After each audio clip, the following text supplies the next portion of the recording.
చిలకలూరిపేటలో తనిఖీ భయంతో స్వర్ణకారులు షాపులు మూసివేశారు. చిలకలూరిపేట పట్టణంలో లీగల్ మెట్రాలజీ, తపాలా మరియు కొలతల శాఖ అధికారులు ఆకస్మిక తనిఖీలకు రావడం కలకలం సృష్టించింది. తనిఖీలకు వచ్చిన అధికారులను చూసిన పట్టణంలోని బంగారు నగల దుకాణాల యజమానులు షాపులు మూసివేసి ఉడాయించారు. దీంతో అధికారులు సైతం షాక్ అయ్యారు. ఎందుకు ఈ తనిఖీలు?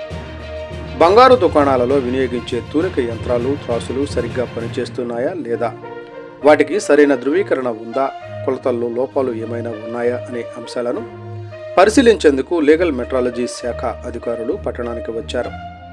షాపులన్నీ బంద్. అధికారులు పట్టణంలోని ప్రధాన కూడళ్లలో మరియు బజార్లలోని బంగారు షాపుల వద్దకు వెళ్లేసరికి ఒకటి కాదు, రెండు కాదు, దాదాపు అన్ని ప్రధాన బంగారు దుకాణాలు మూసి ఉండటం కనిపించింది. తనిఖీ సమాచారం ముందే తెలుసుకున్న వ్యాపారులు భారీ జరిమానాలు మరియు కేసులు తప్పించుకునేందుకు ముందుగానే షాపులను మూసివేసినట్లు తెలుస్తోంది.